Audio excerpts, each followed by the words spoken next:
आलम, इस सिराज को हमने ऐसी सजा देनी है कि वो तड़प तड़प के मर जाए। आखिर उसका दिल नहीं कांपा ऐसी घटिया हरकत करते हुए।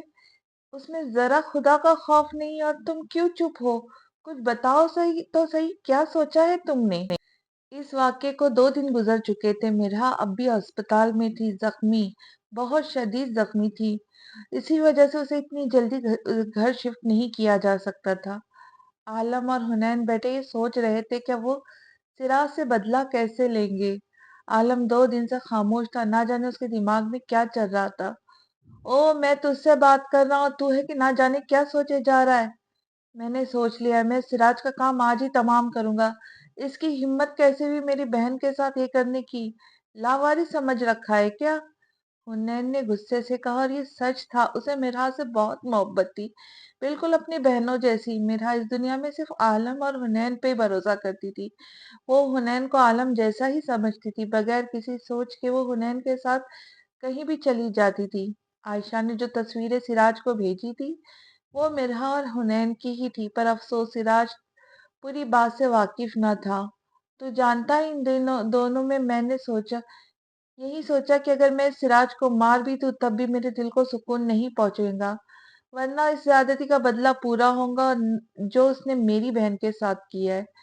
इन 2 दिनों में मैंने इसके बारे में सब मालूम किया, और वो घटिया आदमी 2 दिन पहले ही अमेरिका चला गया है। उसे पता चल गया होगा, उसके दबाव में आके मिरहा ने खुदकुशी की, इस वजह से वो भाग गया। और तू जानता है वो किसका भाई है? आलम के सवाल पे हुनैन ने नासमझी से आलम की तरफ देखा। आलम की आंखें शिद्दत जब्त से लाल हो गई थी। वो महानूर का भाई है, मेरी मोहब्बत का भाई। आलम के इंकशाफ पे हुनैन दंग रह गया। आलम ने अपना सर हाथों में थाम लिया। हुनैन यार, इतनी बड़ी दुनिया में वो घटिया आदमी ही क्यों महानूर का भाई निकला? आलम एकदम चीख उठा, किस्मत ने मेरे मुंह पे कैसा तमाचा मारा है। मेरी मोहब्बत और मेरा मुजरिम एक ही घर में है। मैं कैसे जब्त करूं ये बात? इस भरी दुनिया में ही वही क्यों उसकी बहन है? ये कैसा इत्तेफाक है यार? क्यों किस्मत ने मेरा ऐसा मजाक बनाया? मैं बेबस हो चुका हूँ। आलम, ये ले पानी पी और रिलैक्स हो। कुछ ना कुछ सोचते हैं। हुनैन भी सोच में पड़ गया। उसने करीब टेबल से पानी का गिलास उठा के आलम को दिया, जिसे आलम ने खींच के दीवार पे दे मारा। नहीं हुनैन, चाहे जो भी हो, इस बदले के रास्ते में आएगा वो मारा जाएगा। मैं अपनी बहन का बदला लूंगा, चाहे उसके लिए जिस हद तक जाना पड़े, जो करना पड़े, पर अब इंतकाम जरूर होगा। अगर मुझे महानूर को तकलीफ देनी पड़े तो वो भी मैं करूंगा। अब तो देख, मैं उसकी बहन के जरिए ही उसे तकलीफ दूंगा, क्योंकि ऐसे ही वो मेरी तकलीफ को जानेगा और जान पाएगा कि कितनी तकलीफ होती है जब आपकी बहन को कोई रुसवा कर दे। आलम, तो पागल हो गए? इसमें हम महानूर को बिल्कुल बीच में नहीं लाएंगे। वो इस सब से नावाकिफ है, उसमें उसकी कोई गलती नहीं। अभी तो होश में नहीं है। जरा ठंडे दिमाग से हम सब ये सब सोचेंगे। हुनैन ने उसे समझाना चाहा। नहीं, अब तो देख मैं इन सब के साथ क्या करता हूँ। जब उसकी बहन तड़पेंगी तो वो भी तड़पेंगे, और हमें सुकून मिलेगा। बस वो कुछ वक्त वो सुकून के जी ले, उसके बाद उनकी बर्बादी शुरू। हुनैन जानता था इस वक्त उसे समझाने का कोई फायदा नहीं। आलम का 6 महीनों के बाद ही एसएससी का सीएसएस का टेस्ट था। उसे यकीन था कि टेस्ट पास कर जाएगा। अब तो उसे हर हाल में ये करना था, क्योंकि सिराज जैसे पावर रखने वाला आदमी से मुकाबला करने के लिए उसे भी पावर चाहिए। पहले उसका ख्वाब था एसपी बनना, अब ये उसका इंतकाम का हिस्सा था। यहाँ से शुरू हुआ था आलम के इंतकाम का सफर, जो न जाने कैसी तबाही लाने वाला था। वक्त जैसे थम सा गया था सिराज और आलम के लिए।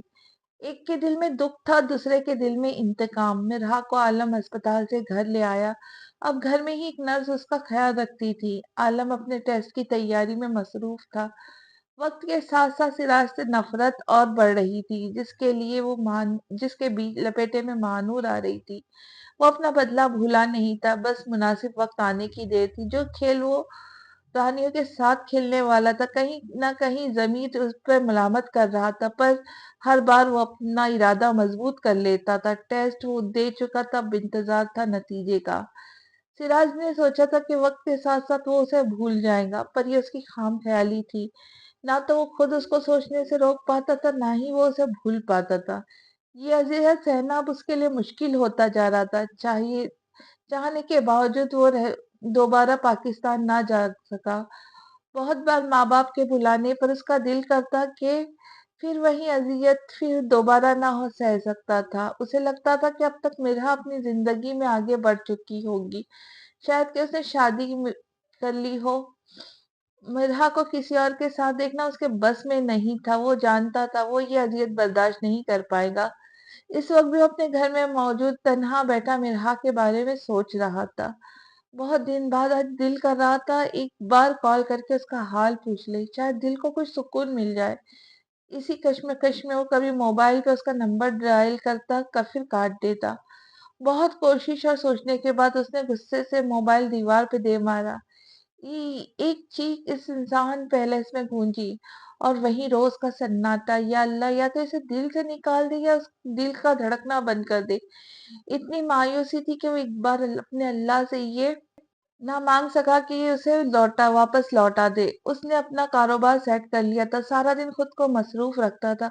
रात देर को घर आता, फिर भी जब भी सोचता सोचता तो खुद को आज भी वहीं पाता। उसकी यादों से पीछा छोड़ने के लिए उसने सर्फ नाजुक का सहारा भी लेना चाहा, पर उसकी बेतकल्लुफी से उसे सख्त नफरत होने लगी।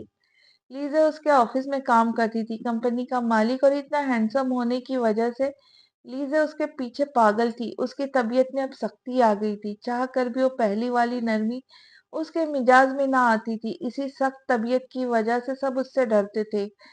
उन्हीं में से एक लीजे थी। शुरू शुरू में वो भी उस सब की तरह सिराज से डरती थी, पर वक्त के साथ साथ उसे सिराज से मोहब्बत हो गई। उसने सिराज से अपनी मोहब्बत का इजहार भी जल्दी ही कर दिया, जिसे सिराज ने सख्ती और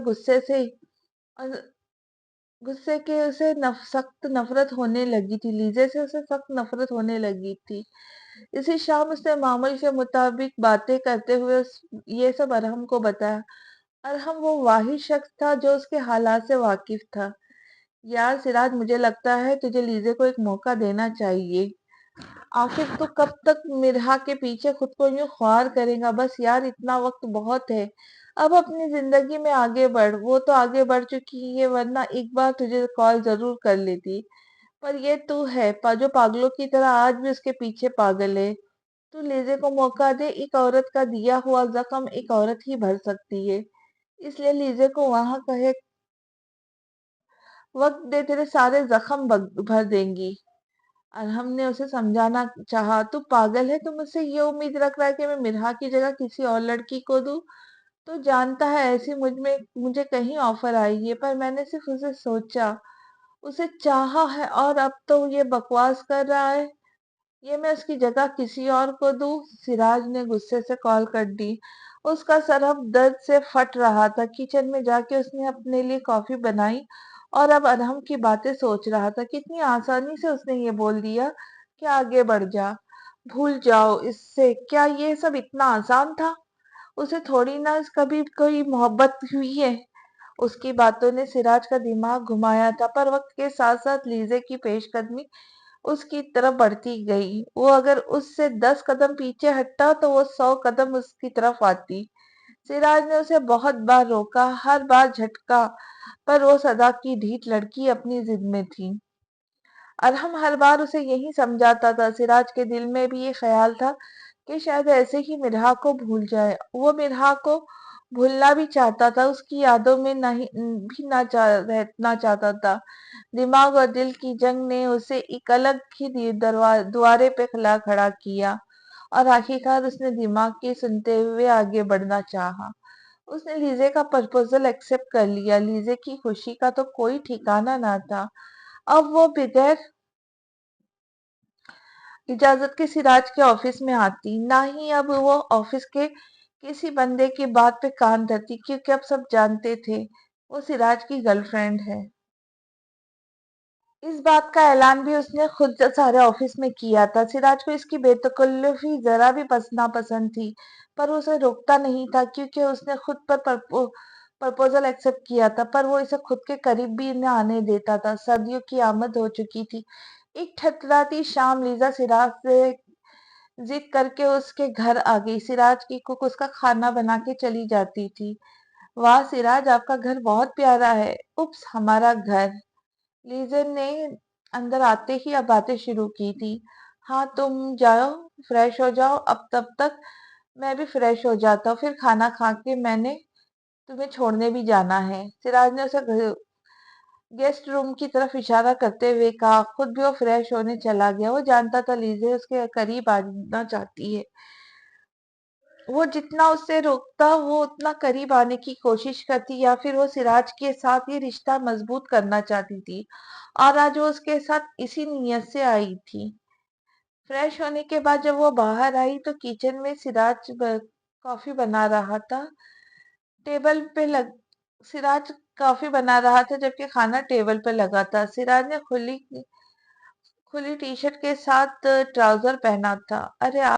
अरे आप रहने दो, मैं कॉफी बनाती हूँ। कॉफी, उसने जल्दी से सिराज के सामने आते हुए कहा। इट्स ओके, तुम टेबल पे जाओ, मैं बना के लाता हूँ, सिराज ने मसरूफ से अंदाज में कहा। लीजे ने सिराज की अटेंशन चाही थी क्योंकि उस अभी तक सिराज की नजर लेजे पे नहीं पड़ी थी। लीजे ने दरवाजे के करीब ही पहुंचकर एक हल्की सी चीख मारी और वहीं पे बैठ गई। लेजे चीखी और वहीं बैठ के रोने लगी। सिराज भागता हुआ उसके पास आया लेकिन उसके लिबास इतना बेहुदा था कि सिराज देख कर नजरें फेर गया। सूरज, देख क्या रहे, उठाओ मुझे, लीजे ने जानबूझ के उसे जोर से आवाज दी। वो ऐसा जाहिर कर रही थी कि वो बहुत तकलीफ में है। सिराज ने आगे बढ़ के उसे उठाना चाहा। लीजे की तुमने कैसा बेहुदा लिबास पहना हुआ है। लीजे ने एक नाइटी पहनी हुई थी जिसका गला और अगला और पिछला गला बहुत गहरा था। नीचे से वो बस उसके घुटनों तक आ रही थी।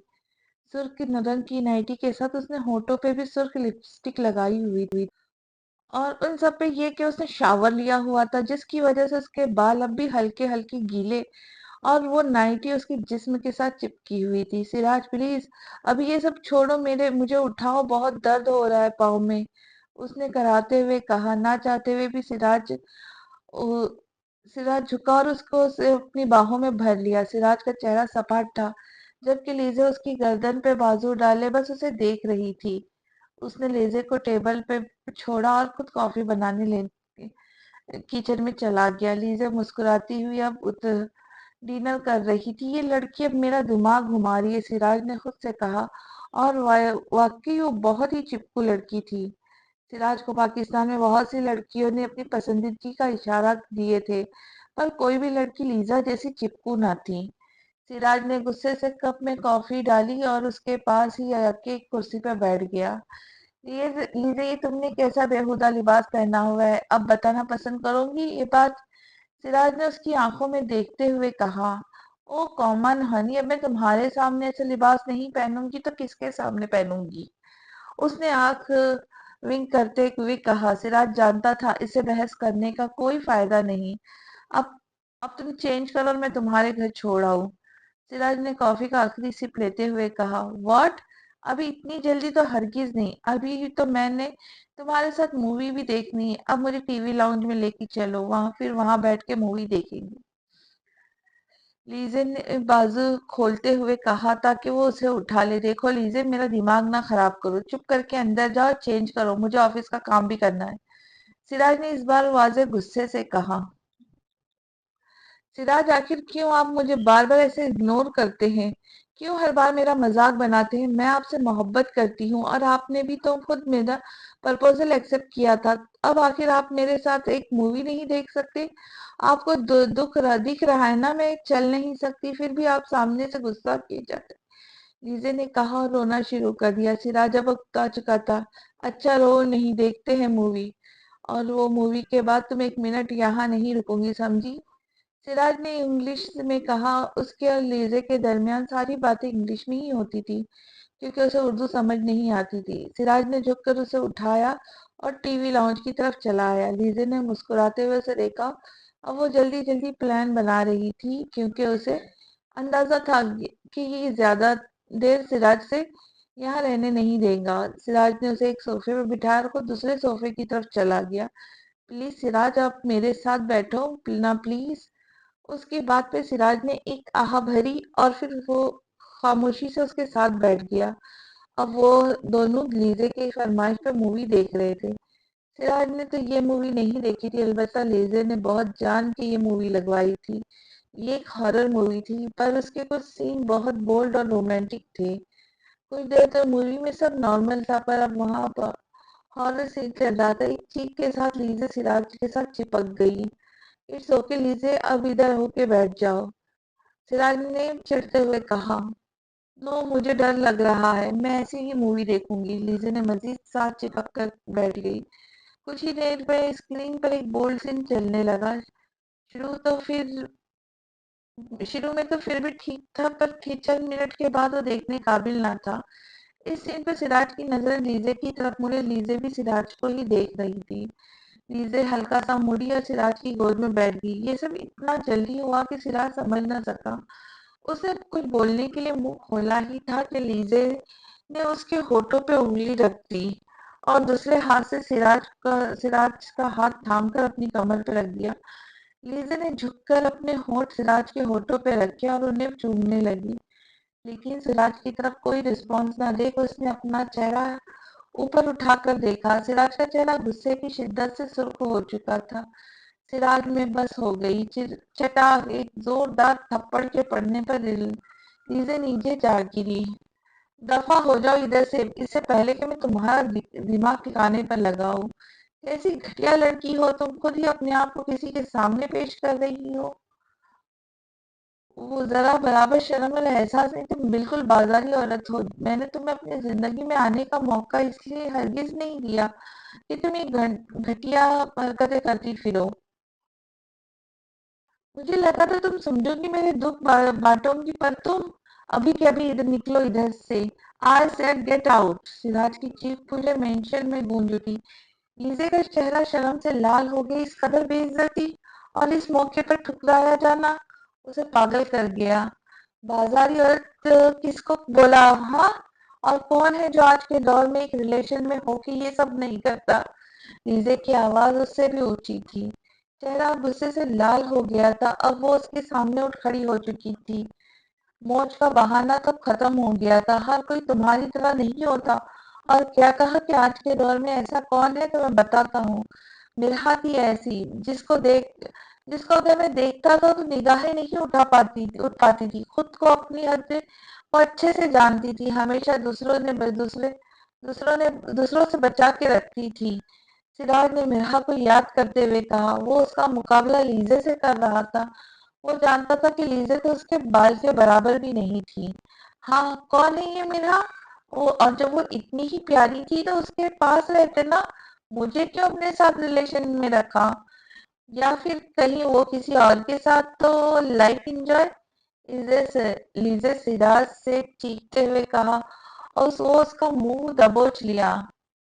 लीज़े सिराज ने चीखते हुए कहा और उसका मुंह दबोच लिया। खबरदार, जो मिरहा के बारे में एक लफ्ज भी कहा, जान से मार दूंगा। हर किसी को अपनी तरह ना गंदा ना समझा करो। सिराज ने उसे पीछे ढकेलते हुए कहा और खुद सीढ़ियां फैलांगता वो ऊपर की तरफ चला गया, जबकि नीचे लीजे उसे गालियां देती बुरा भला कहते हुए घर से निकल गई। सिराज कमरे में आया तो हर चीज गुस्से से तोड़ने लग गया। सारे कमरे का वो नक्शा बिगाड़ चुका था। क्यों क्यों तुम मेरा पीछा क्यों नहीं छोड़ती, क्यों? चीखते हुए वो मिनहा से मुखातिब था। वो बिल्कुल बेबस हो चुका था। सिगरेट की तलब महसूस हुई तो टेबल पे रखा सिगरेट और लाइटर उठाया और बालकनी में चला गया। अब उसकी रात पर फिर ऐसी ही मिरहा की यादों में और धुएं के साथ कटनी थी। सीएसएस का रिजल्ट आ चुका था। आलिम की उम्मीद के मुताबिक आलिम वो टेस्ट क्लियर कर चुका था। आज उसकी ड्यूटी का पहला दिन था। ऑफिस में दाखिल होने पर उसे बहुत सी मुबारकबादी का शोर सुनाई दिया। बहुत सारे ऑफिसर उसे फूल और मुबारकबाद दे रहे थे। उसका बहुत शानदार वेलकम हुआ था। मुस्कुराते हुए वो सबसे दाद वसूल कर रहा था, पर दिल को वैसी खुशी ना थी जैसे उसने बहुत पहले सोचा था। अब उसका पहला मकसद से बदला था। वो सोच चुका था अब उसे क्या करना है। काश तुम खुद कुछ देख सकती मिल्हा कि तुम्हारा भाई एसपी बन चुका है। तुम्हारी कितनी ख्वाहिश थी ना कि भाई एसपी बने, पर देखो आज तुम्हारी ख्वाहिश पूरी हुई। भी तो किस हालत में। एक बार फिर से मिल्हा के गुनाहगारों से नफरत महसूस हुई। अब तुम्हारे भाई के पास पावर आ चुका है, अब तुम देखना मैं सिराज दुर्रानी के साथ क्या करता हूँ। अपने ऑफिस में बैठा वो कोई केस देख रहा था जो उसकी जिंदगी का पहला केस था। जैसा भी था वो अपनी ड्यूटी को पूरी ईमानदारी से निभाने का इरादा रखता था। अब आते हैं हाल की तरफ। कैसे हैं आप? उसे शर्माते हुए ये मैसेज किया था पर सामने से कोई रिप्लाई नहीं आया था। वो ऑफलाइन था क्योंकि मैसेज पे डबल टिक शो हो रहा था। फिर पता नहीं क्यों इतना नखरे कर रहा था। जी मेरी जान, मैं ठीक हूँ और अभी तकरीबन 5 घंटे पहले ही मैं आपको घर छोड़कर आया हूँ। सामने से कॉल आ गई। आलम ने मुस्कुराते हुए बिस्तर पे लेटते हुए कहा। बहुत देर के बाद वो अपना केस निपटा चुका था। वो थोड़ा रिलैक्स हो चुका था। हाँ तो जब मेरा दिल करेगा मैं कॉल करूंगी। और अब तो मेरा ऑफिशियल हक है आप पे। महानूर भी मुस्कुरा दी। ऐसे हक जताऊंगी तो तुम्हारे लिए बहुत मसला हो जाएगा। वहां आ जाऊंगा फिर छोड़ूंगा नहीं। आलिम की मायने खैर बात तो चुप सी गई। नहीं मुझे कोई मसला नहीं, अगर आप आ भी जाते तो मोस्ट वेलकम।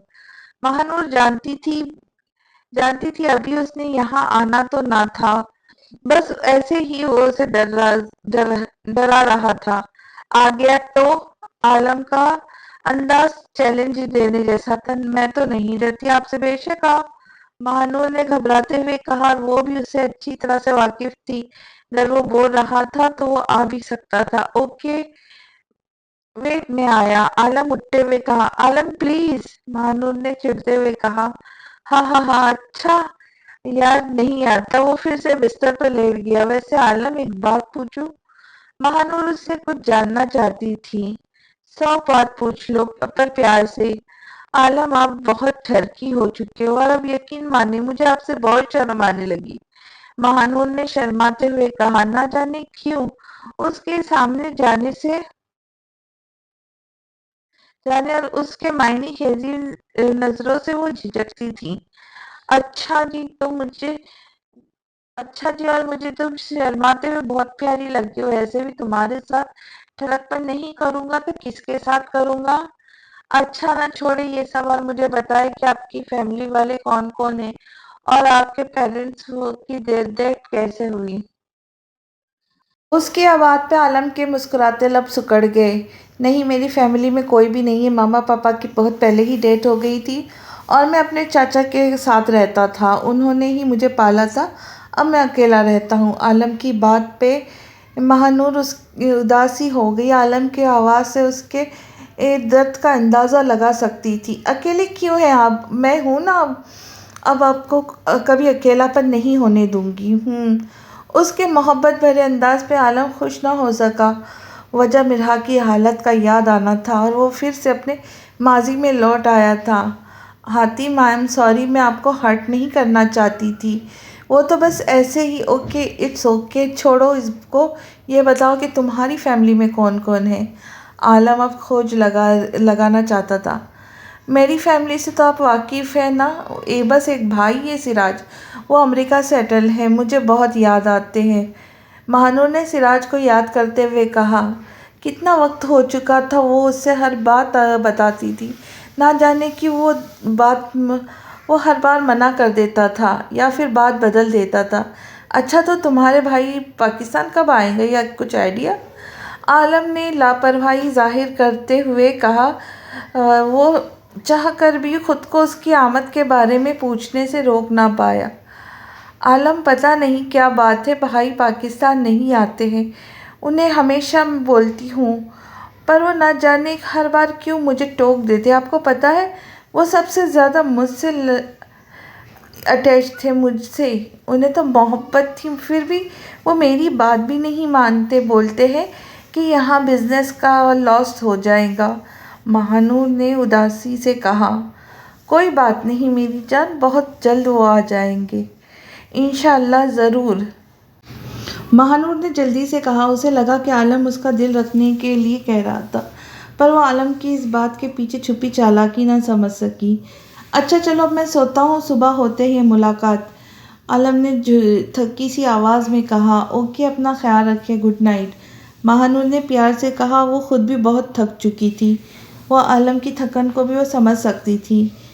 क्या यार, कोई मेरी कॉलें इग्नोर कर रहा है। पिछले 2 दिन से कॉलें कर रहा हूँ।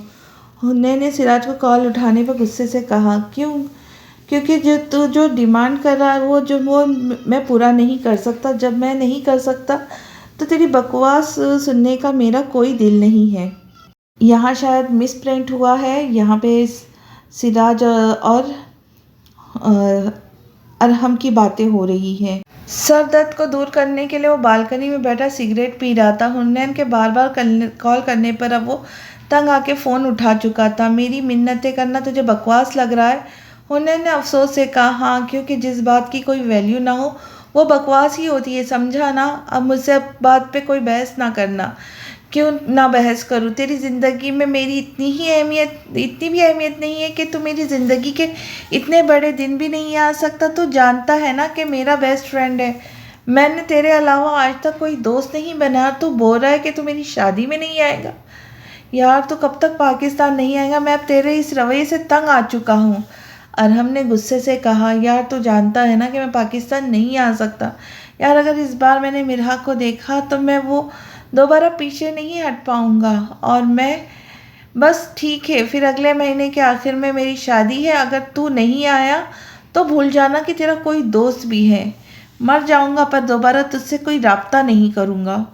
अरहम ने उसकी बात काटते हुए कहा। खटाक से फ़ोन बंद कर दिया। सिराज अब सर थामे बैठा था। ज़िंदगी एक अजीब दोराहे पे थी। ना जाने अब उसकी ज़िंदगी ने क्या मोड़ लेना था। उनके अब वापस हाल में की तरफ आते हैं। उनके निकाह के 3 हफ्ते गुजर चुके थे। महानूर बहुत खुश थी। आलम उसका बहुत ख्याल रखता था। इस वक्त वो दोनों लॉन में बैठे बातें कर रहे थे। क्या सोच रहे हैं? महानूर ने चॉकलेट खाते हुए कहा। आलम, जो कि किसी गहरी सोच में था, उसकी बात पे होश आया। कुछ नहीं, आलम ने मुस्कुराते हुए कहा। महानूर को देख के उसकी मुस्कुराहट गहरी हो गई, जो इस वक्त बहुत ही खूबसूरत लग रही थी। नीले रंग का जोड़ा पहने, दुपट्टे को गले में डाले, चॉकलेट खाते हुए उससे बात कर रही थी। उसने आलम की बात का मान रखा था। निकाह के बाद से आज तक उसने उसके कहने पे सिर्फ मशरक़ी लिबास ही पहना था। चॉकलेट होठों पे लगी थी, जिसे वो बार बार ज़बान से साफ करने की कोशिश कर रही थी। आलम के गले में जैसे कांटे से भरने लगे। आलम, मैं कुछ बोल रही हूँ। हाँ, सुन रहा हूँ। क्या बोल रही थी तुम? मैं आपसे बोल रही हूँ कि आप क्या सोच रहे हैं। मैं सोच रहा हूँ कि जब तुम्हारे बाबा को हमारे निकाह का पता चलेगा तो उनका रिएक्शन क्या होगा। अब मैंने रुखसती ही करवानी है और तुम्हारे बाबा से बात करने का सोच रहा हूँ। तो आप बात करें ना, मैं आपके साथ हूँ और मुझे उम्मीद है कि वो मान जाएंगे। कहीं ना भी माने तो मैं आपके साथ हूँ मेरी जान। अगर मेरे साथ भागना पड़ा तो भाग जाऊंगी क्या? आलम ने हंसते हुए कहा। हाँ, भाग जाऊंगी जहाँ आप। उससे पहले कि वो बात मुकम्मल करती, आलम ने जल्दी से उसे अपनी तरफ खींचा और उसके होठों पर झुक गया। महानूर के हाथों से चॉकलेट का जार गिरा। इसने आलम को दूर धकेला, पर उसकी इस हरकत पे से आलम के अमन में शिद्दत आ गई। वो धीरे धीरे उसकी होठों पे लगी सारी चॉकलेट साफ कर गया। थोड़ी देर तक वो पीछे हटा तो उसके मुंह पे हल्का हल्का चॉकलेट का टेस्ट था। महानूर अब ज़ोर ज़ोर से सांस ले रही थी। वैसे अच्छे मुझे आज अंदाज़ा हुआ कि चॉकलेट में बड़ी मज़ेदार चीज़ है, आलम ने मुस्कुराते हुए कहा। महानूर का लाल चेहरा उसे बहुत बहुत पुरकशिश सा लग रहा था। आलम को कुछ एहसास है आपको इधर अगर कोई देख लेता तो? कोई भी तो तुम बड़े बड़े दावे कर रही, अभी तो तुम बड़े बड़े दावे कर रही थी कि आपके साथ भाग जाऊंगी वो, और अभी अभी से ही डर गई। आपसे तो बात करना ही फिजूल है। महानूर ने आलम को धक्का दिया और भागती हुई घर के अंदर चली गई। अच्छा सुनो तो, आलम ने पीछे से आवाज़ लगी। नहीं, मुझे कुछ नहीं सुनना। उसे खुद के पीछे आलम के कह कहो की आवाज़ आ रही थी। शर्म से चेहरा अब भी लाल था, जबकि आलम मुस्कुरा रहा था। उसके साथ गुजरे उस लम्हे उसे सुकून देते थे। निकाह के बाद मोहब्बत और बढ़ गई थी। वो चाह कर भी उसके साथ सख्त नहीं हो पाता था। उसने फैसला कर लिया था कि वो महानूर को रुखसती के बाद कहीं दूर लेके जाएगा जहाँ से वो कभी अपने भाई से मिल नहीं पाएंगी। वो जानता था कि उसे तकलीफ़ होंगी, पर वो उसे अपनी मोहब्बत से समेटने का इरादा रखता था। सिराज को वो किसी कीमत पर बख्शने वाला नहीं था। यही सब सोचता वो अब उस उसको अपने घर अब अपने घर के लिए निकल रहा था। काश वो जान जाता कि वो बहुत जल्दी अपनी मोहब्बत को बहुत गहरा गहरा ज़ख्म देने वाला था। महानूर बैठी आलम को देखे जा रही थी, जिसने वाइट शर्ट के साथ ग्रे पैंट पहन रखी थी। बाल बार बार माथे पे आ रहे थे, जिन्हें वो थोड़ी थोड़ी देर के बाद हाथ से ठीक कर रहा था। इस वक्त वो लेक्चर दे रहा था। खुद से वो लापरवाह वो महानूर के दिल को तार छेड़ रहा था। नादिया बार बार उसे टोक रही थी, पर वो उसकी सुनती ही कहाँ थी। Any question? आलम ने लेक्चर ख़त्म करते हुए कहा। नो सर, सारी क्लास ने बुलंद आवाज़ में कहा। ओके, तो फिर कल मैंने जो आप सबको क्लास के व्हाट्सएप ग्रुप में एक फ़ाइल भेजी थी, वो आपका नेक्स्ट असाइनमेंट है। नेक्स्ट मंडे तक आप सब ने वो सबमिट करवाना है, आलम ने क्लास से कहा। क्लास में बिल्कुल खामोशी थी। वजह उसका संजीदापन था। सर, वो मुझे कुछ कहना था, एक लड़की जिसने हाफ स्लीवलेस पहन रखे थे, उसने खड़े होते हुए कहा। उसे देख के कहीं से नहीं लगता था वो यहाँ तालीम हासिल करने आई है। जी, क्या कहना है आपने? आलम ने अपनी नागवारी छुपाते हुए कहा। उसे इस लड़की से बहुत चिढ़ हो रही थी। वो लड़की अजीब तरह का ड्रेस पहने हुए थी, तंग जीन्स पहने थोड़ा कंफ्यूज सी लग रही थी। महानूर ने बड़े गौर से उसे देखा। सर, वो क्या आप आज फ्री हैं? मैंने एक टॉपिक समझना था, लड़की ने झिझकते हुए कहा। वो आलम की सख्त तबीयत से वाकिफ़ थी। अभी तक क्लास की लड़कियां महानूर के पहला दिन वाली बेइज्जती नहीं भूली थी। उसके बाद भी आलम ने बहुत बार किसी न किसी की बेइज्जती की थी। तब से कोई भी लड़का या लड़की उससे बात करने में झिझकता था। जी, क्या समझना है आपको? आलम ने एब्रो उचका के कहा। वो सर, एक टॉपिक था, वो समझ नहीं आ रहा। अब उसमें किसी हद तक कॉन्फिडेंस आ गया था। ओके, अभी तो मेरी क्लास है, पर 1 घंटे के बाद मैं फ्री हो जाऊंगा, आप आ जाएगा, आप समझने? आलम ने अपना बैग समेटते हुए कहा। थैंक यू सर, लड़की ने खुशी से कहा। ना जाने उसे इस टॉपिक में इतनी क्या इंटरेस्टेड थी। आलम के जाने के बाद सारी क्लास खाली हो गई। ऐसा भी कौन सा टॉपिक है जो हमारे सामने नहीं समझ सकती? सर, कब फ्री होंगे? मैंने एक टॉपिक समझना है। महानूर ने उस लड़की की नकल उतारते हुए कहा। न जाने क्यों आलम का उससे इस तरह बात करना अच्छा नहीं लगा। वो इस लड़की को जानती थी, पढ़ने लिखने का तो उससे शौक न था, बस आलम के करीब वक्त गुजारने के लिए ऐसा बोल रही थी। यार, तुझे क्या हुआ है? तू क्यों इतना गुस्सा हो रही है? वो हमारे टीचर है, हमारी प्रॉपर्टी थोड़ी जो वो बस तो हम तक महदूद रहेंगे। नहीं समझ आ रही होंगी कोई टॉपिक तो बस वही समझना चाहती होंगी। वैसे भी टीचर से जब भी कुछ पूछा जाए उसका काम है बताना। बस मुझे नहीं पसंद कि मेरे आलम के करीब कोई और जाए, महानूर ने चिढ़ते हुए कहा। पर जल्द ही अपनी गलती का एहसास हुआ। क्या मतलब, मेरे आलम का? नादिया ने जल्दी से चीखते हुए कहा। कोई सुन ना सका क्योंकि सब अपनी अपनी बातों में मसरूफ़ थे। कुछ नहीं, मैं तो बस ऐसे ही बोल रही थी। मानो ने बात बनाना चाही, पर वो उसकी दोस्त थी। बकवास बंद कर और जल्दी बता, क्या सीन है तेरा? तूने मुझे बताना भी गवारा नहीं किया तो जलील आलम सर को ले उड़ी। एक ही हैंडसम टीचर थे, वो भी हाथ से गए। नादिया ने आह भरते हुए कहा। महानूर ने उसे गुस्से से घूरा।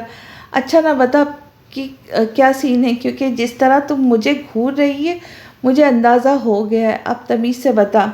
नादिया ने उसे लाजवाब कर दिया था। फिर महानूर ने उसे सब बता दिया। क्या तू पागल है? तूने सर के एक बार बोलने पर निकाह के लिए हामी भर दी, बेवकूफ़ लड़की। सर क्या सोच रहे होंगे? और ऊपर से अभी तक बाबा को भी नहीं बताया तूने। तू गई काम से। नादिया का शौक से बुरा हाल था। उसके वहमो गुमान में भी नहीं था कि महानूर इतना बड़ा कदम उठाएंगी। यार, बस मुझे आलम से मोहब्बत है, और जब मोहब्बत है तो शादी क्यों ना करती। मैं और आलम भी मुझसे बहुत मोहब्बत करते, महानूर ने खोए हुए लहजे में कहा। हाँ मैडम, और तूने मुझे बताना इतना ज़रूरी ना समझा। और तभी मैं कहूँ कि सर क्लास में तुझे क्यों इतना गौर से देखते हैं। पहले पहले तो मुझे लगा कि शायद अपनी ड्यूटी भी निभा रहे, पर मामला अब समझ आया। यार, सच में तुझे बताती, पर आलम ने मुझसे प्रॉमिस लिया था, अब देख मैंने प्रॉमिस तोड़ दिया। कुछ नहीं होता यार, मैं सर को नहीं बताऊंगी, तू टेंशन ना कर। वैसे और बता, कुछ रोमांटिक है या ऐसे ही खड़ूस जैसे क्लास में होते? नादिया अब उसे तंग कर रही थी। उसकी बात पर महानूर मुस्कुराने लगी। ओहो, मतलब लगता है सर बहुत रोमांटिक है, तो ऐसे ही पेश कर रही है। वो अभी बातें ही कर रहे थे जब महानूर की नज़र सामने माला नामी लड़की पर पड़ी, जो अपने दोस्त के साथ बैठी बाल बनाने में मसरूफ़ थी। ये वही लड़की थी जिसने आलम को आज क्लास में लेक्चर समझाने को बोला था। साफ नज़र आ रहा था वो किसी के लिए बहुत ही बन ठन के तैयार हो रही थी।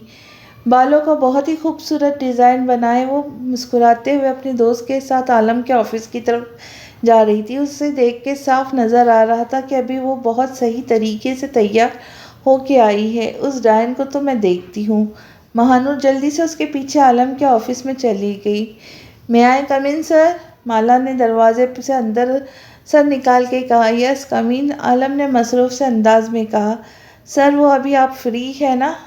माला ने बालों की लट कान में के पीछे सेट करते हुए कहा। जी मैं फ्री हूँ, आप इधर सीट पे बैठ जाए। बताएं कौन सा टॉपिक है? माला ने आलम के सामने कुर्सी पे बैठते हुए बैग से किताब निकाली। सर ये वाला। किताब खोलकर एक टॉपिक की तरफ इशारा किया। जब आलम उसे बैठा सब समझा रहा था वो समझने का नाटक कर रही थी। सर यहाँ से कैसे होगा? उसने थोड़ा आलम की तरफ झुकते हुए कहा। बहुत ही आहिस्ता अंदाज से अपने नाजुक हाथ आलम के हाथ पे रख के वो सवाल कर रही थी। आलम का दिमाग घुमाने के लिए इतना ही काफ़ी था। इससे पहले कि आलम उसे पीछे करता महानूर जल्दी से बगैर इजाज़त के ऑफिस में घुस आई। ओह उप्स, सॉरी, लगता है मैंने आपको डिस्टर्ब कर दिया है, मैं बाद में आ जाती हूँ, आप कंटिन्यू करें। उसे आलम के इतने करीब देख के महानूर को गुस्सा आ गया। उसने सीधा तंज किया कि आलिम को बहुत नागवार गुजरा। आलम जो सुबह से बहुत परेशान था, वजह मिरहा की कंडीशन में कुछ चेंजेस आ रहे थे। ऊपर से माला का औरत दावत देता रवैया और फिर महानूर का यूँ तंज करना उसका दिमाग घुमा गया। मिस महानूर, आप बताना पसंद करेंगी कि ये क्या बकवास की है आपने? आलम ने गुस्से से अपनी जगह पे खड़े होते हुए कहा। माला के चेहरे पे नागवारी साफ नज़र आ रही थी जो महानूर के आने से आई थी। महानूर, जिसको लगा था कि आलम उसके पीछे आएगा, उसे मनाएगा। आलम के यूँ मुखातिब करने पर उसका सारा भरम खाक हो गया। आलम के यूँ बुलाने पर आज उसकी आंखों में आंसू भर गए थे। मुझे बस लगा कि आप लोग शायद कोई काम कर रहे, मैंने डिस्टर्ब कर दिया। महानूर मिनमिनाई। क्या डिस्टर्ब? क्या मतलब? क्या कहना चाहती हैं आप? साफ साफ कहे, ये किस तरह से पहले आप मुखातिब हुई थी? अपनी हद ना भूला करे। ओके सर, बस मुझे काफ़ी हद तक समझ आ गई, अब मैं चलती हूँ। माला ने सूरत हाल ख़राब होते देख तो यहाँ से भागना ही मुनासिब समझा।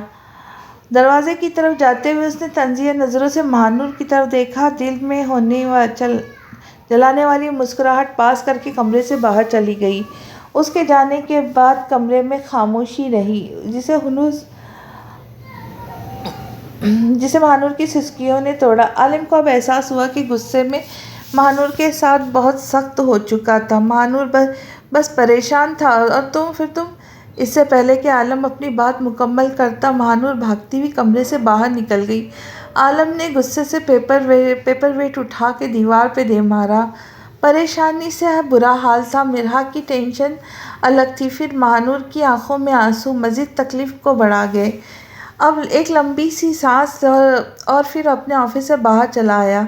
महानूर रोती हुई बाहर ग्राउंड में चली गई। आंखों में अब भी आंसू थे। नादिया उससे कहीं नज़र ना आई। खामोशी से वो यूनी के पीछे वाली जगह पर चली गई। वहाँ एक बेंच पर बैठी वो रो रही थी। आलम महानूर को ढूंढता हुआ ग्राउंड में आया, पर वो उसे कहीं नहीं मिली। आलम का ऑफिस ग्राउंड के सामने था, तो उसे कुछ अंदाज़ा था कि वो ग्राउंड में किस वाली साइड ही आई होंगी। बात सुनो, पास से गुजरते हुए एक स्टूडेंट को रोका जो कि महानूर के क्लास फेलो था। जी सर, आपने महानूर को कहीं देखा है क्या? जी सर, मेरे ख्याल से वो यूनी के बैक साइड पे गई, पर मुझे पक्का पता नहीं। आलम के सवाल पर उस स्टूडेंट ने इर्द गिर्द अंदाज़ा लगाते हुए कहा। Okay thanks. आलम यूनी के पीछे चला गया। सामने ही बेंच पर बैठी रो रही थी। उसका बैठना आलिम की तरफ था। उसका हल्का हल्का कांपता और हिचकियों लेना इस बात का वाज़ा हो रहा था कि वो रो रही थी। आलम खामोशी से उसके पास बैठ गया। महानूर ने कोई रिस्पॉन्स न दिया। सॉरी, आलम ने हल्की आवाज़ में कहा। महानूर ने फिर कोई रिस्पॉन्स नहीं दिया। यार कसम से मुझे कुछ नहीं समझ लगी। पता नहीं मुझे क्यों इतना गुस्सा आया और मैं तुम पे गुस्सा हो गया, वरना मैं ये अपनी जान को गुस्सा थोड़ी करता हूँ। महानूर सॉरी ना यार, आज माफ़ कर दो, पक्का आप कभी गुस्सा नहीं करूँगा। महानूर ने फिर भी कोई रिस्पॉन्स नहीं किया। आलम ने एक गहरा सांस भरा। इतना आसान भी ना था। मुझे घर जाना है, प्लीज़ मुझे घर छोड़ दे, महानूर ने कहा और बेंच से खड़ी हुई। अच्छा मैं महानूर यार मेरी बात सर, प्लीज़ मुझे घर जाना है। अगर आप नहीं छोड़ सकते मैं ड्राइवर को कॉल कर दूंगी, वो मुझे ले जाएगा। आलम जानता था इस वक्त कुछ भी कहना फिजूल था, इसलिए वो खामोशी से पार्किंग की तरफ चला गया। गाड़ी अपनी मंजिल की तरफ गामजन थी। महानूर बस बाहर देखे जा रही थी। आलम ने एक बार फिर उसके हाथ पे अपना हाथ रखा जिसे उसने उसके हाथ से निकालना चाहा, पर आलम की हर गिरफ्त खतरनाक हद तक सख्त थी। वो इस बात का इशारा दे रहा था कि गुस्से में भी मुझसे ही दूर जाने की कोशिश न करना। महानूर ने अपनी कोशिश तुर्क कर दी। ये कहाँ ले जा रहे आप मुझे? महानूर ने गाड़ी को किसी और रास्ते पे जाते देख के कहा। हमारे घर, आलम ने मुख्तसर जवाब दिया, फिर से ड्राइविंग में मसरूफ़ हो गया। पर मुझे घर। महानूर चुप करके बैठो। आलम के डांटने पर उसकी आंखें फिर से आंसुओं से भर गई। अब वो खामोशी से बैठी बाहर देख रही थी। गाड़ी आलम के घर के सामने रुकी तो उसने महानूर का हाथ पकड़ा और चौकीदार को गाड़ी पार्क करने का बोलकर घर के अंदर चला आया। अंदर आके उसने दरवाज़ा लॉक किया और महानूर को सोफे पे बिठाया। खुद वो अपने किफलिंग्स फोल्ड कर रहा था। महानूर खामोशी से उठी और किचन में चली गई। वहाँ पर गिलास में पानी उंडेल कर पीने लगी। आलम उसके पीछे आया और उसे पीछे से अपनी बाहों में भर लिया। सॉरी मेरी जान, प्लीज़ यार नाराज़ ना हो, पक्का अब कभी ऐसा नहीं करूँगा। आलम ने गले से दुपट्टा निकाल कर साइड पर रखते हुए कहा। मैं कौन सा आपकी ज़िंदगी में अहमियत रखती हूँ? अगर रखती होती तो आप यूँ गैरों के सामने मुझे इतना बेइज्जत ना करते। महानूर अब भी पानी के छोटे छोटे सिप ले रही थी। कसम से सुबह से बहुत टेंशन में था, कुछ समझ में नहीं आ रहा था, और ऊपर से तुमने आके बात ही इतनी अजीब कर दी। मैं क्या करता कुछ समझ नहीं लगा। आलम ने गर्दन को चूमते हुए कहा। तो जब आप गुस्से में होंगे तो मुझे डांटेंगे? महानूर ने सदमे से कहा। आज पहली और आखिरी बार था, अब कभी नहीं। सॉरी ना, अब मान जाओ ना यार। अच्छा पीछे हटे, मैं सोचूंगी, महानूर ने आलम की तरफ मुड़ते हुए कहा। तुम्हारे सोचने की ऐसी की तैसी, अभी के अभी मुझे एक अच्छी सी किस करो और बोलो कि माफ़ किया। आलम की बात पर महानूर का मुंह खुल गया। एक तो गलती, ऊपर से आप मुझे ऑर्डर भी दे रहे कि मैं किस करूं और ये सब बोलो। हरगिज़ नहीं।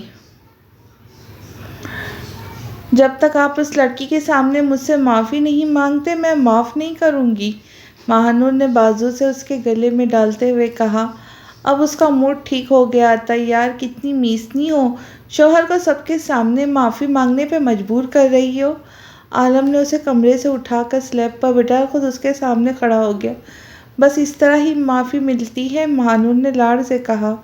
वो ज़्यादा देर उससे दूर नहीं रह सकती थी। ओके बॉस, पक्का कल मैं माफ़ी मांगूंगा, पक्का। आलम ने हार मानते हुए कहा। शुक्र कर रहा था कि वो इतनी आसानी से मान गई। अच्छा अब चले, मुझे घर छोड़े, बहुत देर हो गई।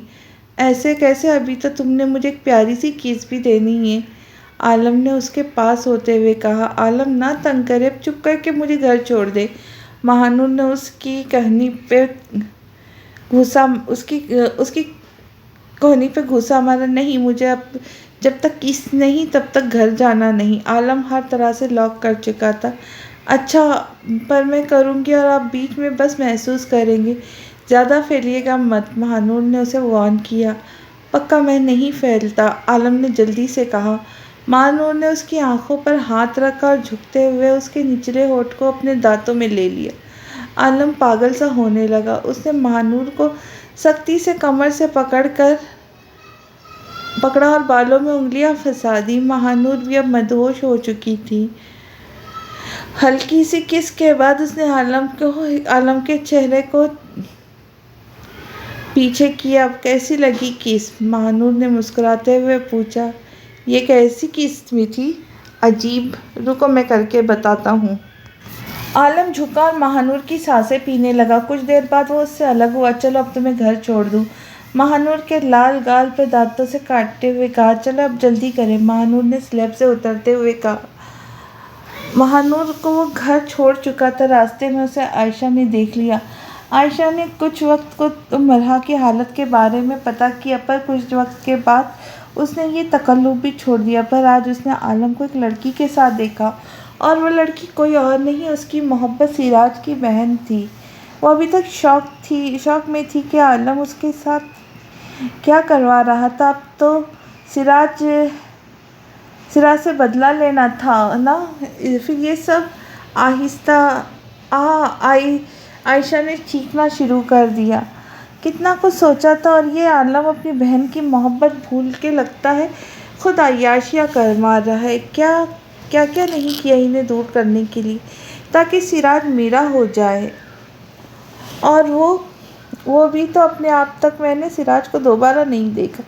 नहीं, इस बार बहुत कुछ सोचना होगा जिससे आलम बेबस हो जाए। अब आलम को ऐसी न्यूज़ दूंगी कि इस बार बदला लेना पर ज़रूर आएगा और मुझे मेरा सिराज मिलेगा। अब वो फिर से बदला लेने पे आई थी, और इस बार नुकसान पहले से ज़्यादा होने वाला था। आप कब तक यूं ही रूठी महबूबा की तरह मुझसे नाराज़ रहेंगे? यार आप मान भी जाए ना, वो अब तो जानता है ना। ये सब मेरे लिए आसान नहीं, लेकिन फिर भी कोशिश करूँगा कि तेरी शादी पे आऊँ। अब ये नाराज़गी ख़त्म करिए। सिराज था अरहम की नाराज़गी से तंग आ चुका था। कितने दिनों से उसने अरहम को कॉलें की, जिससे उसने इग्नोर किया। सिराज ने सोच लिया था कि वो पाकिस्तान अपने दोस्त की शादी में जाएगा। अपने दुख में वो अपने दोस्त का इतना बड़ा दिन बर्बाद नहीं करना चाहता था। ये फैसला इतना आसान ना था, पर उसने अपने दोस्त की खुशी के लिए किया था। मुझे उम्मीद थी ज़रूर आएगा। अरहम उसकी वजह से बहुत खुश था। वजह ना सिर्फ उसकी शादी में आना था, बल्कि वो चाहता था सिराज अब उसे उस फैज़े से बाहर निकल आए। वक्त पर लगा के उड़ रहा था। सिराज ने पाकिस्तान जाने की सब तैयारियां कर ली थी। अभी भी वो महानूर से वीडियो कॉल पर बात कर रहा था। कैसी है मेरी मानो? सिराज महानूर से बात कर रहा था। महानूर से उसे एक अलग ही लगावट थी, क्योंकि महानूर ने ज़िंदगी में आके उसका अकेलापन दूर कर दिया था। बेशक उससे बहुत छोटी थी, उनके दरमियान एक दूसरे के लिए मोहब्बत बहुत थी। भाई आपको क्या, मैं जैसी भी हूँ, आप कौन सा मेरा ख्याल है? अमेरिका जाके एक बार भी आपको मेरा ख्याल नहीं आया? जो आप वहाँ जाके बस गए, हमारे बारे में नहीं सोचते? हम सब आपके लिए कितना तड़प रहे। ना जाने आपको वहाँ ऐसा क्या पसंद आ गया जो आप वहाँ होके रह गए हो। महानूर के गिले शिकवे ख़त्म होने को नहीं आ रहे थे। अरे मेरी मानो मुझसे नाराज़ है, पर मैं तो आज से एक अच्छी खबर सुनाने वाला था। पर खैर छोड़ो, सिराज ने अफसोस करते हुए कहा। वो महानूर को चिढ़ा रहा था। भाई अब भी जो भी बात है बता दे, इस बात को ना घुमाए। और बताया क्या अच्छी खबर थी? महानूर ने सिराज की बात पर अपनी दिलचस्पी वाज़ा न होने दी। पर वो भी इसका भाई था। तुम सच में सुनना चाहती हो या बस ऐसे ही बोल रही? सिराज ने फिर से तंग किया। भाई, महानूर ने चीखते हुए कहा। अच्छा ना, बताता हूँ। वो मैं परसों की फ़्लाइट से पाकिस्तान आ रहा हूँ, क्योंकि मैं। भाई, क्या सच में भाई? महानूर ने चीख के कहा। हाँ मेरी जान, सच में। और इस बार मैं आपको हर उस जगह घुमाऊंगा जहाँ आप जाना चाहती है। सिराज ने मुस्कुराते हुए कहा। कितने अरसे बाद उसने अपनी वजह से अपनी बहन को खुश देखना था। अच्छा, अभी मुझे कुछ काम है, मैं रात तक तुमसे बात करता हूँ। सिराज ने घड़ी को देखते हुए कहा। उसकी एक ज़रूरी मीटिंग थी। हाँ भाई आप जाए, जब तक मैं खुशी की खबर बाबा और मामा को सुना के आती हूँ। महानूर भाग के इस्माइल साहब और मरियम बेगम के कमरे में चली गई। सिराज के माँ बाप भी बहुत खुश थे। आखिर इतने अरसे बाद बेटे ने अपनी ज़िद छोड़ दी थी और अब पाकिस्तान आ रहा था। वो वजह तो नहीं जानते थे, पर उन्हें अंदाज़ा था कि कोई बात थी जो उसे पाकिस्तान ना आने देती थी। जब भी वो उससे पूछते वो बात घुमा देता। अब उसकी आमद का सुन के बहुत खुश थे। आलम लैपटॉप लगा के कोई काम कर रहा था जब उसे महानूर के आने की इत्तला मिली। हेलो मिस्टर शोहर, कैसे हैं आप? महानूर ने घर के अंदर आते हुए कहा। हेलो मिस बेगम, आलम ने भी उसी के अंदाज में कहा। आलम सोफे पर बैठा था, बल्कि महानूर उसी के साथ सोफे पर बैठ गई। कैसे हैं आप और ये क्या कर रहे हैं? महानूर ने लैपटॉप को देखते हुए कहा। कुछ नहीं, बस ऐसे ही एक फ़ाइल थी। तुम बताओ, आज बड़ा अच्छा मूड है मैडम का। आलम ने उसकी तरफ मुस्कुराते हुए कहा। जी बहुत खुश हूँ आज मैं, क्या बताऊँ आपको? महानूर ने बाजू उसके गले में डालते हुए कहा। अच्छा जी, और क्या बात है, ज़रा मुझे बताओ। आलम ने उसके होठों को चूमते हुए कहा। बताऊंगी, पर जो पहले मुझे कुछ बना के खिलाए, मुझे बहुत भूख लग रही है। अभी नाश्ता नहीं किया क्या? आलम ने गुस्से उठते ही कहा। नहीं, बस आज खुशी खुशी में बाहर याद ही नहीं रहा और अब भूख लग रही है। अच्छा चलो, तुम्हें आज अच्छा सा नाश्ता बना के खिलाता हूँ। आलम जो महानूर ने बाहें खोलते हुए पुकारा। आलम ने मुस्कुराते हुए उसे अपनी बाहों में उठाया। महानूर ने अपनी दोनों टांगें आलम के कमर के गिर्द लपेट दी। क्या खाऊंगी? आलम ने उसकी नाक दबाते हुए कहा। ऑमलेट, महानूर ने सोचते हुए कहा। ओके तुम बैठो, मैं अभी जल्दी अपनी जाना के लिए बहुत ही अच्छा ऑमलेट बनाता हूँ। आलम ने उसे मार्बल पे बिठाया। आलम अब तेज़ी से काम कर रहा था। इतने माहिर अंदाज से वो सब बना रहा था, ऐसा लग रहा था वो इस काम में एक्सपर्ट है। आलम, आप तो इस काम में माहिर हैं, महानूर ने दाद देने वाले अंदाज में कहा। बस यही बात है, देखो कितना काम का शौहर मिला है तुम्हें। आलम ने पास रखी फ्रूट बकेट से स्ट्रॉबेरी उठा के महानूर के मुंह में डाली। हाँ, अब मेरे लिए कितनी आसानी होगी। रोज़ आप नाश्ता बनाना, आप करेंगे ना सारे काम, या फिर मेरी हेल्प करेंगे ना? महानूर ने मुस्कुराते हुए कहा। हाँ हाँ हाँ, सारे काम मैं खुद करूँगा, तुम मुझे बस इंटरटेन करना। आलम ने आँख विंक करते हुए कहा। तब तक वो नाश्ता बना चुका था। चलो नाश्ता रेडी है, आलम ने नाश्ता किचन में ही मौजूद टेबल पे लगाते हुए कहा। उसने बहुत उसने मेहनत के लिए महानूर के लिए कुर्सी खींची और वो बैठ चुकी थी। वो भी साथ वाली कुर्सी पर बैठ गया। बहुत मज़े का है सच। क्या मूड है आपके हाथ, क्या स्वाद है आपके हाथ का? महानूर ने एक निवाला उसके मुंह में डालते हुए कहा। थैंक यू मैडम आपका। आलम ने सीने पे हाथ रख के दांत वसूल की। नाश्ते के बाद आलम ने बर्तनों को सिंक पर रखकर महानूर के साथ बाहर टीवी लाउंज में आ गया। अच्छा, अब बताओ क्या न्यूज़ थी जिसकी वजह से तुम इतना खुश थी? सोफे पर बैठा वो बड़ी दिलचस्पी से महानूर को देख रहा था। हाँ, वो मैंने आपको बताना था कि सिराज भाई आ रहे हैं, वो भी परसों। आपने ये बात कही थी ना कि भाई आ जाएंगे, हमें आप और देखो आपके अब कहा सच हो गया, वो सच में आ रहे हैं। मानो ने खुशी से कहा। अपनी खुशी में आलम के चेहरे के उतार चढ़ाव न देख पाई। आलम के चेहरे पे एक एकदम नागवारी फैल गई, पर जल्दी से उसने अपने जज्बात पर काबू पा लिया। अच्छा, ये तो अच्छी बात है, आलम ने मुस्कुराते हुए कहा। उसकी मुस्कुराहट के पीछे का दर्द महानूर न समझ सकी। हाँ ना, मैं बहुत खुश हूँ। मैंने सोच लिया है कि हमारे बारे में सबसे पहले भाई को बताऊंगी और वहीं अब मामा से बात करेंगे। क्या हुआ आलम, आप खुश नहीं हैं क्या? महानूर ने आलम को खामोश देख के कहा। अरे नहीं, मैं क्यों खुश नहीं होऊंगा, बस ऐसे ही मुझे कोई काम याद आ गया। वो मुझे अभी पुलिस स्टेशन में जाना है, एक केस सॉल्व कर रहा हूँ। वो मैं तो बस इस सिलसिले में। आलम ने जल्दी से बात बनाई। ओह अच्छा, तो अगर आप पुलिस स्टेशन जा रहे तो मुझे भी घर ड्रॉप कर दे, ताकि क्योंकि ड्राइवर को मैंने घर भेज दिया। ओके चलो, मैं ड्रॉप कर दूँगा। दोनों अब दुरानी हाउस के रास्ते पे गामजन थे। मानूर मुसलसल कोई बात कर रही थी। आलम पे का दिमाग कहीं और अटक चुका था। आलम, मैं कुछ बात कर रही हूँ, आप पता नहीं क्या सोच रहे। महानूर ने उसको खोया हुआ देखकर टोका। मैं बस अपने केस के बारे में सोच रहा था, तुम बोलो ना, क्या बोल रही थी? नहीं कुछ नहीं, रहने दो, महानूर ने मुंह बनाते हुए कहा।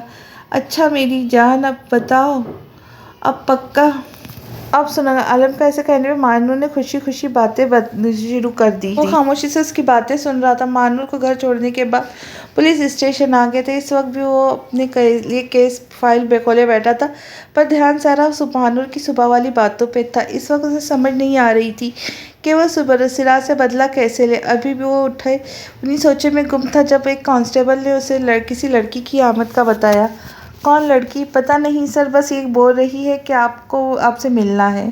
ओके, तुम उसे अंदर भेज दो। आलम सोच में पड़ गया कि उससे मिलने कौन सी लड़की आ सकती है, पर जल्द ही वो जान गया कि उससे मिलने वाली आयशा आई है। अरे आयशा, आप आओ ना, बैठो। उसने आयशा को सामने उनकी तरफ इशारा करते हुए कहा। मैं ठीक हूँ आलम भाई, आयशा ने झिझकते हुए कहा। आयशा से उसकी मुलाकात काफ़ी अरसे बाद हो रही थी क्योंकि मिरहान के कोमे में जाने के बाद वो थोड़े दिन तक तो आती रही, फिर जल्द ही उसका आना भी बंद हो गया। और बताओ आज कैसा आना हुआ? आलम के सवाल पर आयशा की आंखों में आंसू बहना शुरू हो गए। आलम को हरगिज़ तवक्का नहीं थी वो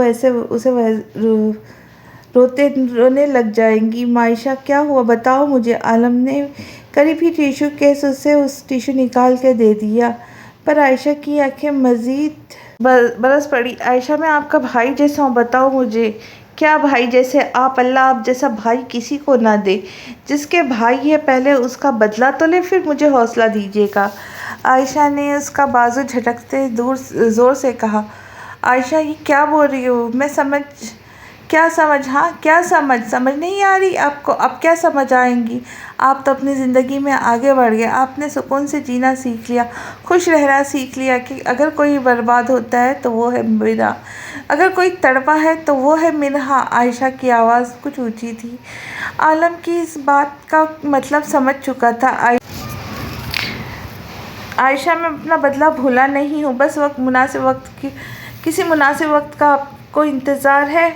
भाई किस वक्त का? आयशा बार बार उसकी बात काट रही थी। भाई, आप उस इंसान की बहन के साथ कैसे ज़िंदगी खुशी से गुजार सकते हैं जिसने आपकी बहन की इज्जत को तार तार कर दिया, उसने इसके किरदार को दागदार कर दिया।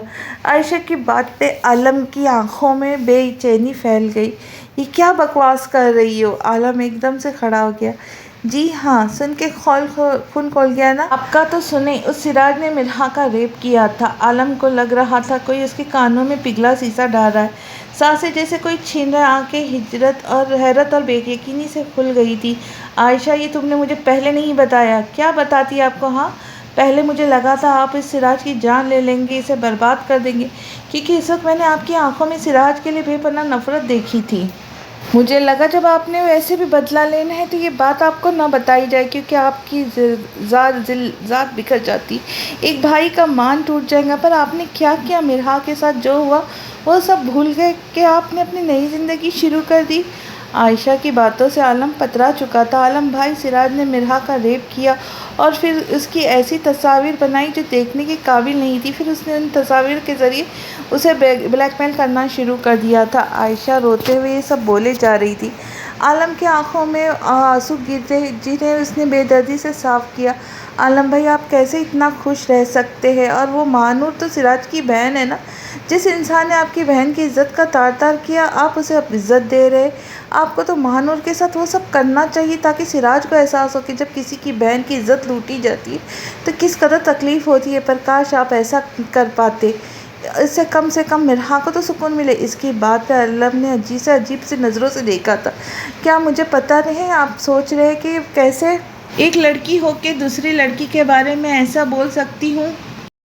पर मुझे पता है सिराज ने कैसे मिरहा को बेबस किया था। आलम भाई, अगर आपको लगता है आप सिराज को उसके किए की सज़ा दे सकते हैं तो आप बस वही करें महानूर के साथ जो सिराज ने किया, और आपको कुछ गलत नहीं करेंगे क्योंकि वो आपके निकाह में। पर आप उसके इल्म में लाए। आयशा, दफ़ा हो जाओ यहाँ से, आलम ने उठते हुए कहा। आयशा में एकदम गड़बड़ा गई। आलम भाई, मैंने कहा दफ़ा हो जाओ। आलम की दहाड़ पर आयशा जल्दी से बाहर भागी। आयशा के जाने के बाद आलम ने एक चीख के साथ तबाह करना शुरू किया। अचानक से मिरहा का मासूम चेहरा आंखों के सामने घूमने लगा। उसकी हर बात याद आने लगी। उसका बचपन में ज़रा सी चोट पे रोना, फिर आलम से शिकायत करना, उसका भैया भैया कहना। आलम को लग रहा था जैसे उसकी सांस बंद होने को हो रही है। कैसे वो अपनी मासूम बहन का बदला किसी वक्त पे छोड़ रहा था। कितना मतलबी था तुम्हारा भाई आयशा, अमरहा, जिसने अपनी खुशी में तुम्हारे मुजरिम को छोड़ दिया। मेरी बहन, तुम्हारा भाई आज तुमसे वादा करता है सिराज को मैं वही दर्द दूंगा जो उसने तुम्हें दिया था। आ रहे हो ना सिराज तुम? अब देखो मैं तुम्हारा क्या तुम्हें वापस लौटाता हूँ। जब अपनी बहन को इस हालत में देखेंगे तो तुम्हें एहसास होगा। तुम्हें रुलाया ना तो मेरा नाम भी आलम नहीं। आलम की आंखों में गुस्से से लाल हो चुकी थी।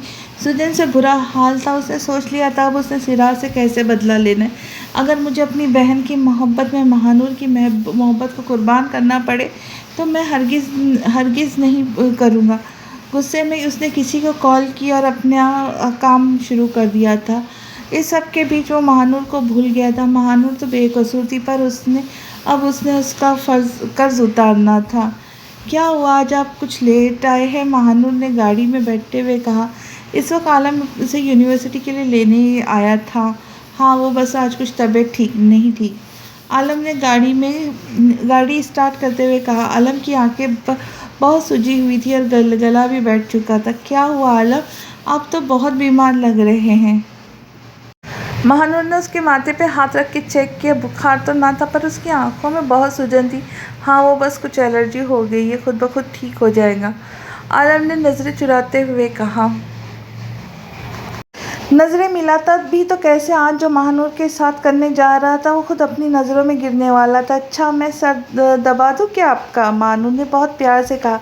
आलम की तकलीफ़ अब उससे बर्दाश्त न होती थी। बात मोहब्बत से होकर अब इश्क तक जा रही थी। कच्ची उम्र की मोहब्बत ने उसके दिल में जड़ें कुछ इस तरह मजबूत की थी कि अब उसे उखाड़ना बहुत मुश्किल था। और अगर उखाड़ा भी जाए तो दिल की हालत ऐसी हो जाती थी कि वो किसी के काबिल ना रहे। ना जाने क्यों आज आलम खामोश था। महानूर ने 2-3 बार आलम की तरफ देखा, पर वो ड्राइविंग में मसरूफ़ था। महानूर का ख्याल था शायद तबीयत खराबी की वजह से खामोश है। अच्छा, ये जो असाइनमेंट है मुझे आपने करवानी है, महानूर ने फ़ोन पे देखते हुए कहा। ओके, मैं करा दूँगा, आलम ने टर्न लेते हुए कहा। इससे पहले कि महानूर कोई और बात करती वो लोग यूनिवर्सिटी तक पहुंच गए थे। आज वो बहुत जल्दी यूनिवर्सिटी तक पहुंचे थे। आलम ने बहुत रश ड्राइविंग की थी। वो महानूर की बातों और सवालों से बचना चाहता था। ये पहली बार था जब निकाह के दौरान उनके दरमियान कितनी बातें हुई थी। महानूर खामोशी से अपनी क्लास की तरफ चली गई और आलम अपने ऑफिस की तरह। आलम के दिल उसे बार बार टोक रहा था कि ऐसा ना करो वरना अपनी मोहब्बत खो दोगे। सर था जो जैसे दर्द से फटने को था। दिन के तकरीबन 12 बजे महानूर नादिया के साथ लाइब्रेरी में बैठी नोट्स बना रही थी जब एक लड़के ने उसे आके बताया कि आलम सर उसे यूनिवर्सिटी के पीछे ग्राउंड में बुला रहे हैं। मुझे बुला रहे हैं? क्यों, क्या काम था? महानूर ने उस लड़के से पूछा। वो लड़का उससे पहले कभी भी यूनिवर्सिटी पे नहीं देखा था। उसे लगा शायद न्यू स्टूडेंट है। पता नहीं, बस उन्होंने कहा। मैं महानूर इस्माइल को आप बोलो कि आलम सर बुला रहे हैं। ओके, आती हूँ, आप जाओ। महानूर ने उसे वापस भेज दी कि आलम सर ने तुझे खुद मैसेज क्यों नहीं किए, जो कोई लड़का भेज दिया? नादिया ने महानूर से पूछा। पता नहीं, हालांकि ज़्यादातर तो कॉल ही करते। अच्छा, तो ये वाला टॉपिक कंप्लीट कर, मैं सर से मिलकर आती हूँ। ओके, ठीक। नादिया को बताने के बाद यूनिवर्सिटी के पीछे के ग्राउंड में चली गई। पता नहीं कैसे इस वक्त वो जगह बहुत सुनसान थी। महानूर को एक पल को खौफ सा आया, फिर ये सोचकर रिलैक्स हो गई कि आलम को भी यहीं होगा। आलम कहाँ हैं आप? महानूर ने थोड़ा सा आगे जाकर उसे आलम को आवाज़ दी, लेकिन सामने एक खौफनाक आदमी को देखकर डर गई। वो लड़का दिखने में बहुत अजीब सा था। गुंडों जैसा उसका हुलिया था। महानूर को ही घूर रहा था। इससे पहले कि वो भागती चीखती, उस लड़की ने जल्दी से उसे पकड़ा, एक रुमाल उसके मुंह पर रख दिया। महानूर को अपना सर घूमता हुआ महसूस हुआ। उसे अपनी गलती का शिद्दत से एहसास हुआ। ऐसे ही कैसे किसी के कहने पे कहीं आ सकती है। होश खोने से पहले उसने बस इतना देखा कि वो लड़का उसके हाथ बांध रहा था। वकास नामी लड़के ने इसके हाथ और पाँव बांधे और उसे यूनिवर्सिटी के पीछे साइड के दरवाजे तक लेके बाहर निकले। गाड़ी चूके दरवाजे के साथ ही थी, इस वजह से उसने आसानी से उसे गाड़ी में डाल दिया बगैर किसी की नज़रों में आए। गाड़ी सीधा एक फार्म हाउस के दरवाजे पे जाके रुकी। विकास ने खुद ही गाड़ी से उतर के दरवाज़ा खोला और गाड़ी अंदर ले गया। रुको अब तुम जाओ, बाकी मैं खुद देख लूँगा। इससे पहले कि वो महानूर को गाड़ी से निकालता, आलम आवाज़ से पीछे हट गया। जी सर। वकास सर झुकाकर वहाँ से बाहर चला गया। ये आलम का मुलाजिम था। ये लड़का विकास उसे फार्म हाउस का रखवाला था। आलिम ने झुककर गाड़ी का दरवाज़ा खोला और महानूर को अपनी बाहों में उठा के उसे ऊपर वाले पोर्शन में एक कमरे में ले गया। ये कमरा जब भी वो आता खुद इस्तेमाल करता। महानूर को बिस्तर पर छोड़ के उसने अपने एक हाथ और पाँव बांधे। महानूर का दुपट्टा जो अब उसके गले में झूल रहा था वो बाहर की साइड पे रखा और खामोशी से उसके साथ लेट गया। दिल और दिमाग में एक अलग जंग चल रही थी। महानूर के साथ ऐसा करना उसे अज़ियत से गुजारता था, उसके लिए बहुत मुश्किल था। महानूर की तरफ रुख मोड़ा था और उसके चेहरे को देखते हुए उसके साथ गुजरे हुए लम्हात याद करने लगा। निकाह के बाद उससे मोहब्बत और मजबूत हो गई थी। महानूर का चेहरा हाथों में थामा उसकी पेशानी पे झुक गया। आई एम सॉरी मेरी जान, बस इरा से बदला लेने के लिए सब बहुत ज़रूरी है। उस इंसान ने मेरी बहन के साथ जो किया, जब तक उस की बहन के साथ नहीं होगा कभी भी उसको इस दर्द का एहसास नहीं होगा। मेरे लिए बहुत ज़रूरी है। इसका तो तुम्हारे भाई ने रेप किया पर तुम मेरे निकाह में हो, मेरा छूना भी फिर भी जायज़ है। आलम उठा, कमरे की सारी खिड़की लॉक किए, फिर दरवाजे को बाहर से अच्छे से लॉक करके वापस यूनिवर्सिटी के लिए निकल गया। इसके आगे अब अगली किस्त में, तब तक के लिए खुश रहे, खुशियाँ बांटे और मेरे चैनल को सब्सक्राइब करें। अल्लाह।